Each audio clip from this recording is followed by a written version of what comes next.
Hello, and a very warm welcome back to The Gentle Mind. Today, we're going to explore a part of our inner world that many of us know intimately, yet often wish we didn't. The inner critic, that voice of judgment, of doubt, of not enough. If you've ever heard that voice today, this week, or even just this hour, please know you are not alone in that experience. And more importantly, know that this isn't about silencing that voice forever. That often just leads to more struggle. Instead, we're going to try something gentler and perhaps more transformative. We're going to learn how to meet that critic with curiosity. Let's start by settling in. Finding a posture that feels both supported and open. Perhaps placing a hand gently over your heart, if that feels comforting, a simple reminder of your own warmth and presence. Let's take a breath together, in and out, welcoming ourselves exactly as we are in this moment. Often, we see the inner critic as an enemy, a cruel voice we must argue with, defeat, or lock away. But what if we saw it differently? What if the inner critic, in its own clumsy, harsh way, is a misplaced protector?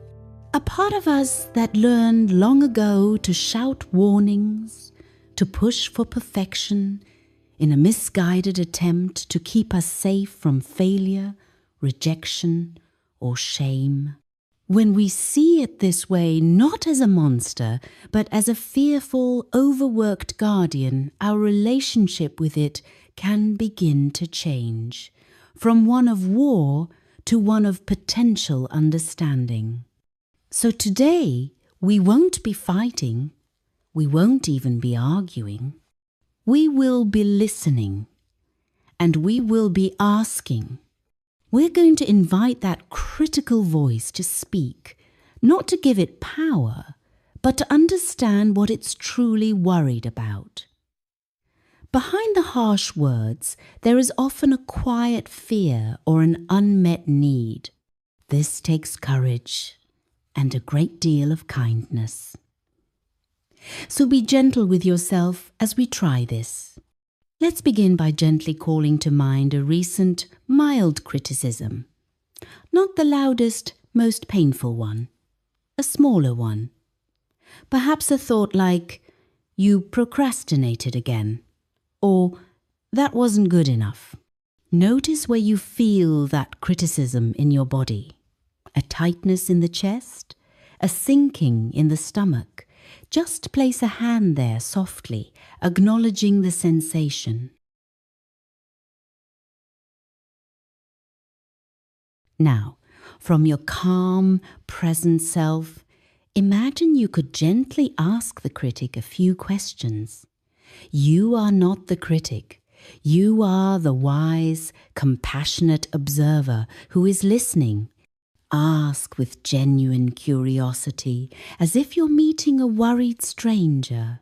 First question: what are you truly worried about?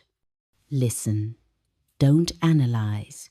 Just hear what comes up. Perhaps it's, "I'm worried you'll fail," or "I'm worried people will see you're a fraud," or "I'm worried you'll get hurt."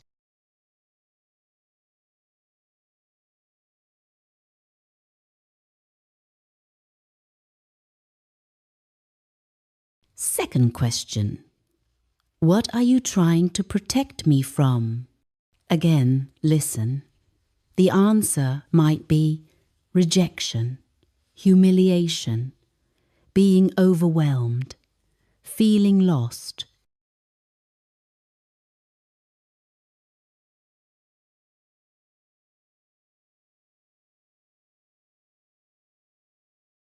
Finally ask, if you didn't use criticism, How else might you tell me this?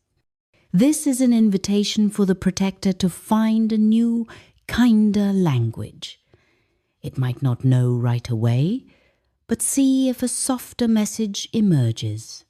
Perhaps, instead of "you're lazy," the need is "I want us to feel safe and prepared."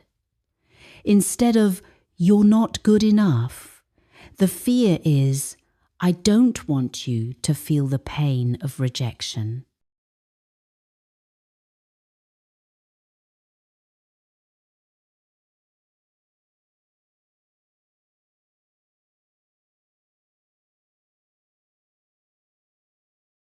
Now, take a soft breath. Thank the critic for sharing, for showing you its fears. You don't have to agree with its methods, but you can acknowledge its intent to protect. Feel the place in your body where you first notice the tension.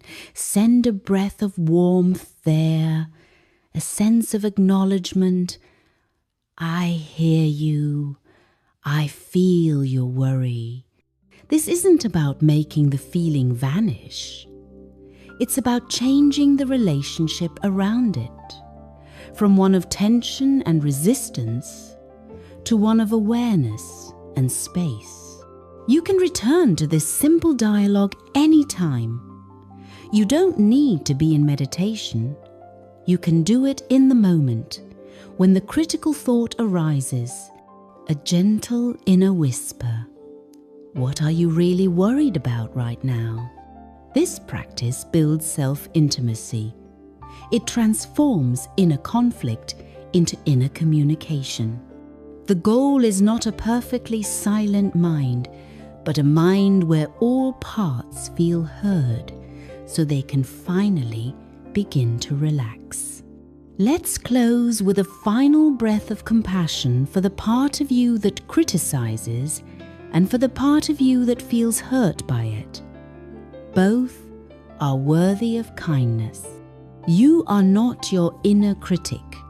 You are the vast, gentle space that can witness it, listen to it, and ultimately hold it with understanding.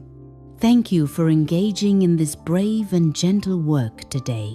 It is a profound act of self-care. Remember, be kind to your mind, even to the parts that forget how to be kind. Until next time, take gentle care.